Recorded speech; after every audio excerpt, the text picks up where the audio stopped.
After the post-war recession ended, the 1920s were a time of dramatic change. And we're going to take a look at that change, the economic aspects of that change in this lesson. That change is going to begin upon Harding's death, with Calvin Coolidge taking over the presidency. Coolidge was Harding's vice president. Becomes president, obviously, when Harding passes away in 1923, and is going to hold that presidency until 1929. If we take a look at this quote here, we should get the sense that Coolidge is a fan of business. And clearly, with the recession on, he would like to see unemployment drop, and feels the best way to do that is creating jobs. This is probably Coolidge's most famous quote: "The business of America is business. The man who builds a factory builds a temple." And you saw from the quote a moment ago, it's all connected. Coolidge's approach was laissez-faire as it was related to the economy. That's the hands-off approach that we looked at during the industrial era. It was the idea that government should not interfere with the growth of business. So allowing business to do what it needed to do best, grow, open, not where government should not inhibit business. And what we see here are a flurry of consumer products that were created, most of which took advantage of the new form of power, that being electricity. We see here vacuums and ovens, and Victrola's an old style music player, I want to say record player, which it was. The bottom left we see a radio. I know you guys can't imagine radio being this large, but the original radios were indeed that large. We see here in this picture a family gathering around a table-sized version, listening to the radio. We see other things that were created at the time. Iron, and we see another radio here, a camera, electric fan, a toaster. You get the idea. Large number of consumer inventions were created.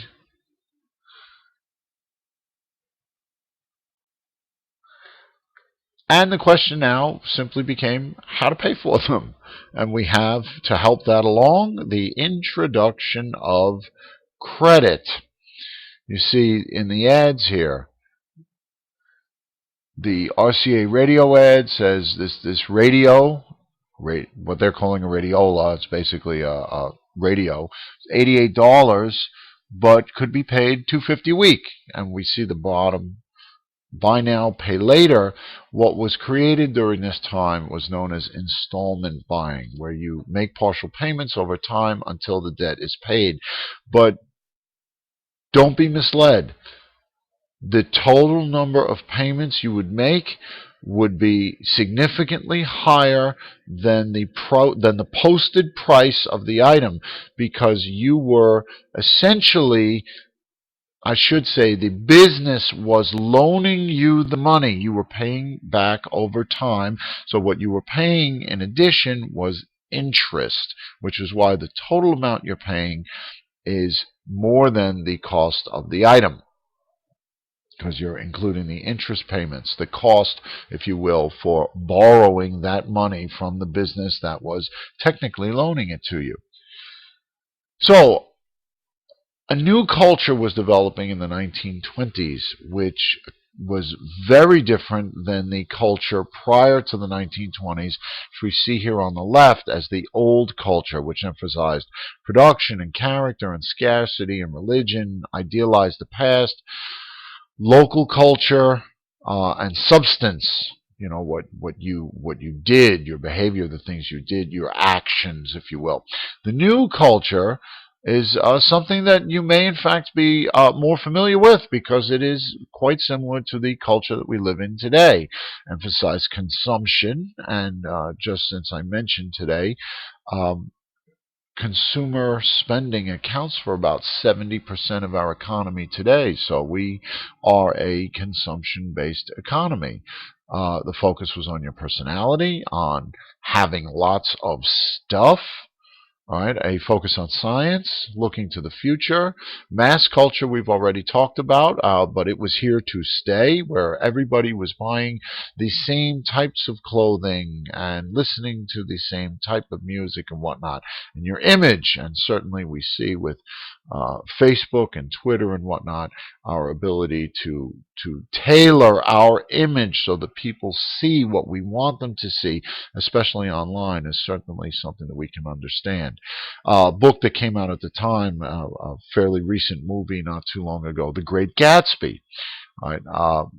You know, that movie gives us a sense of what the times were like in the 20s, which were not altogether different from the times that we are living in today.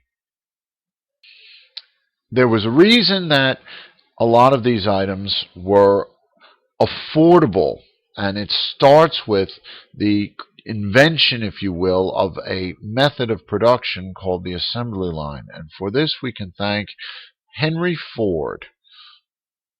Henry Ford, of course, created, he didn't invent the car. What he did was he invented the assembly line, which was the ability to produce goods quickly and cheaply, so you could lower your price since it was cheaper to produce the product, still make a profit, but because your price was lower, now it was more affordable. All right, cars existed prior to this, and but they were toys for the wealthy because they were handcrafted, and you know, names of handcrafted cars today, Ferrari and Lamborghini and so on, are extremely expensive.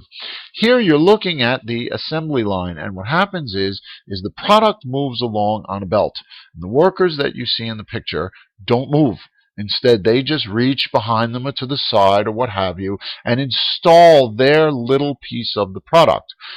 You know, prior to this, someone built something, whether it was a vehicle or anything else, from start to finish completely. This broke down the process of building an item into step-by-step component pieces, so that at the beginning you've got nothing, but by the end of the assembly line, the product is completely built, which allows this to be done much faster, quicker, which of course is faster, sorry about that, cheaper. All right, these individuals' skill level is lower than someone that knows how to build the product from start to finish. All right, that person has a high skill level and will be paid for that skill knowledge. These folks here, although I should say Henry Ford paid his employees well, are going to be paid lower because their skill level is lower. They can be fairly easily replaced.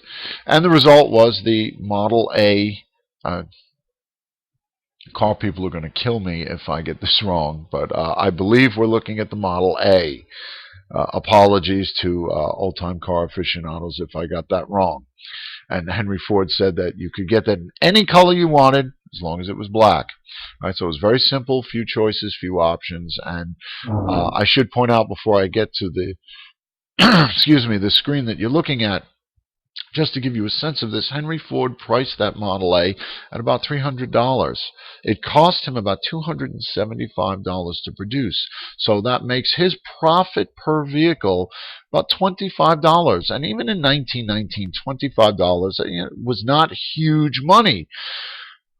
But keep in mind, in his first year, and I said 1919, I'm sorry, that was 1920. In his first year, he sold 1 million cars, 1 million vehicles. So his total profit was $25 million, give or take. Hence, the Ford Motor Company was born. Now, as folks started buying cars, because they were more affordable and many more people could afford $300 for a vehicle, that's going to lead to other new business development. We're looking at gas stations, repair shops here. We can move on and take a look at restaurants, motels, as people begin to take their cars on vacation. So the fact that the automobile was so affordable, and to put things in perspective, a $300 vehicle, that was about a year's wages for someone, give or take, maybe a little bit more than a year, but not something that was unattainable. like a Porsche or any of the fancy vehicles, handcrafted vehicles from slightly before this period, which were really only available to the wealthy. All right, so this is going to lead to many people buying cars and taking them on vacation. So the car itself is going to give birth to any number of other industries, from road building to the motels and restaurants, and a whole slew of other industries that are going to develop as a result of the automobile. I know we're used to seeing hotels and the chain hotels. In the 1950s, we'll talk about Holiday Inn, which will become the nation's first motel chain. But we'll get there. In the meantime, we're here in the 20s, and it was Coolidge's laissez-faire approach that led to a booming consumer economy. And of course, people wanted everything, and they wanted it now. That should come as no surprise, because most of us want that today. But they were purchasing this stuff on credit, on borrowed money, if you will, as many people do today. And you will see later in this unit that there are some significant dangers with getting yourself deeply into debt. But I will save that for later in this unit. All right. Henry Ford invented the mass production assembly line technique, which lowered the production costs and allowed him to lower the price of a vehicle, leading many people to buy one, and as a result, many new businesses. And as I tried to point out earlier in this lesson, if we look at things today, everything is mass produced, all right, using some variation on the assembly line method. All right, whether you're looking at your computer or any of the electronics that you have, cars, what have you, everything is mass produced for the ability, for the same advantages that we were talking about in the 20s. It's quicker, it's less expensive. All right, and it's the beauty of interchangeable parts. If a part breaks, you pull that part out, you swap it in with something identical to what you just pulled out of it. All right, so the creation of the interchangeable parts really makes the assembly line process of mass production possible. All right, I should have mentioned that earlier. I apologize for that. We're going to continue looking at mass culture in a completely different way during the 1920s in the next lesson.